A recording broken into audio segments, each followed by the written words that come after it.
আসসালামু আলাইকুম, তোমাদের সবাইকে ক্লাসে স্বাগতম। আজকে আমাদের টপিক হচ্ছে চলতরিতের হুইটস্টোন ব্রিজ। তো হুইটস্টোন ব্রিজের সমীকরণ কিভাবে বের করা যায় সেটা আমরা দেখব। হচ্ছে আমাদের সার্কিট। তো এইখানে আমরা কি করব, এখানে দেখো তো দুইটা লুপ আছে, সেটা হচ্ছে কি এ বি ডি এ এবং হচ্ছে কি বি সি ডি বি। তো কারশফের সূত্র হচ্ছে কেসিএল এবং কেভিএল, ঠিক আছে। তো এই দুইটার মাধ্যমে আমরা এই সমীকরণ আমরা প্রতিষ্ঠা করব। তো এইখানে আমরা প্রথমে কাজ করব এই লুপ নিয়ে, তারপরে আমরা এই লুপ নিয়ে কাজ করব, তারপর আমরা সমীকরণ সমাধান করব, ঠিক আছে। তো এখন এখানে একটু খেয়াল করি, এইখান দিয়ে যে আমাদের আই প্রবাহটা চলে যাচ্ছে সেটা হচ্ছে এখানে দুইটা পথ দুইটা পথে I1 এবং I2 চলে গেছে। তাহলে আই এর সমষ্টিটা কি? আই হচ্ছে I1 প্লাস I2।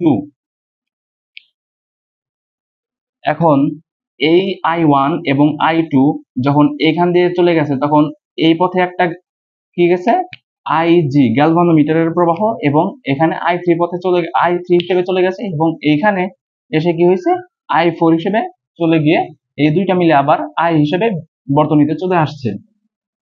এখন আমরা এই বদ্ধ লুপের ক্ষেত্রে একটু খেয়াল করি, প্রবাহ যেদিকে যায় সেটা হচ্ছে প্লাস, যেদিক দিয়ে বের হয় সেটা হচ্ছে negative. Plus negative, plus negative, plus negative. তো এখন আমরা এই বদ্ধ লুপ নিয়ে কাজ করব। তাহলে বদ্ধ লুপটা কি? A B D A, A B D A বদ্ধ পথে পথে তো এখন এইটা লেখার আগে আমাদের লিখতে হবে, দুইটা সমীকরণ লিখতে হবে। সেটা হচ্ছে I1টা কি?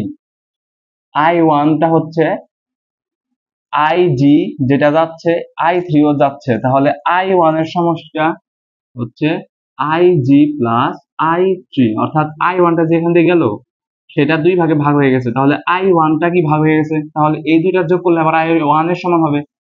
এখন এইখানে I2টা এখান দিয়ে যাচ্ছে, আইজি আসতেছে, এখান থেকে I4 বের হচ্ছে, তাহলে I2 আসতেছে, আইজিও আসতেছে, তাহলে I2 প্লাস আইজি দুইটা মিলে কি I4 হচ্ছে না?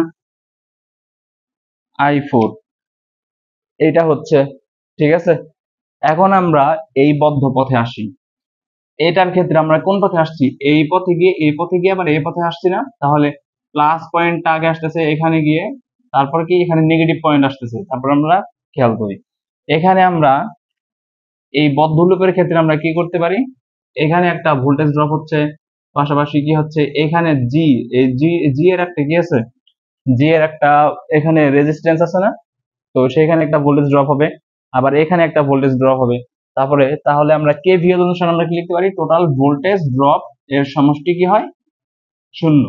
তাহলে এখানে I1 I1 ইনটু কি, এখানে রেজিস্ট্যান্সটা হচ্ছে পি, পজিটিভ। এ পথে আসি, এ পথে আসতেছে, যেহেতু প্রবাহ আসতেছে মানে কি, এটা কি পজিটিভ, এটা কি নেগেটিভ, তাহলে কি হচ্ছে plus I G into G, minus আসতেছে এখান দিয়ে যাচ্ছি, তাহলে মাইনাস প্রান্ত পেয়েছি, তাহলে মাইনাস I2 ইন্টু রেজিস্ট্যান্স হচ্ছে আর সমান 0। এইটা হচ্ছে আমাদের 1 নাম্বার সমীকরণ। এখন আমরা কি করব, এই বদ্ধ লুপের ক্ষেত্রে নেওয়া হয়ে গেছে, এখন আমরা এই বদ্ধ লুপের ক্ষেত্রে খেয়াল করি, B C D B, B C D B বদ্ধ পথে। এখন এই পথে আমরা খেয়াল করি, প্রথমে আসতেছে আমাদের পজিটিভ পয়েন্ট, তাহলে I3 ইন্টু কিউ, রেজিস্ট্যান্স হচ্ছে কিউ। এখন এইখান থেকে আমরা ব্যাক করতেছি, তাহলে আমাদের এখানে নেগেটিভ পয়েন্ট, তাহলে আমাদের এই ভোল্টেজটা কি হবে, নেগেটিভ কি হবে, I4 ইন্টু এস। এখান দিয়ে আসে আমরা কি হচ্ছে আবার এই পথে ব্যাক করতেছি, তাহলে negative point I G into G সমান 0। এটা আমাদের 2 নম্বর সমীকরণ। এই 2 নম্বর সমীকরণটা কিন্তু আমরা কেভিএল থেকে পেয়েছি, ঠিক আছে। যে বদ্ধ বর্তনীতে আমাদের যেখানে প্লাস পয়েন্ট এবং মাইনাস পয়েন্ট যে ভোল্টেজ গুলা সেটার সমষ্টি হচ্ছে 0 ঠিক আছে। এখন আমরা কি করব, এখন একটু খেয়াল করি, এই যে হুইটস্টোন ব্রিজ, এই ব্রিজটা হচ্ছে কাজ করে সাম্যাবস্থায়, ঠিক আছে। সাম্যাবস্থায় যদি থাকে তাহলে আমাদের এই বি প্রান্তের ভোল্টেজ এবং ডি প্রান্তের ভোল্টেজ পার্থক্য হবে 0, ঠিক আছে। তাহলে যদি সাম্যাবস্থায় দুই প্রান্তের বিভব পার্থক্য 0 হয়ে যায় তাহলে এই পথে আর কোনো প্রবাহ আসবে কি, আসবে না। যদি দুই প্রান্তের বিভব পার্থক্য সেম হয় তাহলে এই পথে আর কোনো প্রবাহ প্রবাহিত হবে না, তাহলে আইজির মান হবে 0, ঠিক আছে। তাহলে এখন আমরা এইখানে খেয়াল করো তো, এইখানে যদি আইজির মানটা 0 হয়ে যায় তাহলে আমরা কি লিখতে পারি, I1 ইকুয়াল I3 লিখতে পারি, এবং কি লিখতে পারি, I2 আইজি যেহেতু 0 তাহলে I2 সমান I4 লিখতে পারি।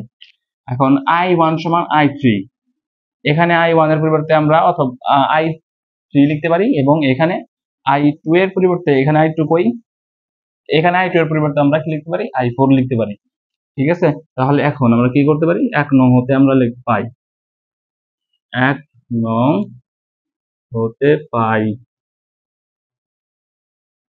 I1 সমান আমরা কি লিখতে পারি, I3 P প্লাস আইজি যেহেতু 0 তাহলে 0 মাইনাস I2 আর ইকুয়াল 0, বা I3P সমান I2 R। তাহলে আমরা কি লিখতে পারি এখন, P ভাগ R সমান আমরা কি লিখতে পারি, এটাই পাশে আসছে, এটা তাহলে এই পাশে চলে যাবে, I2 ভাগ হচ্ছে I3। এখানে আমরা এটা পেয়ে গেলাম।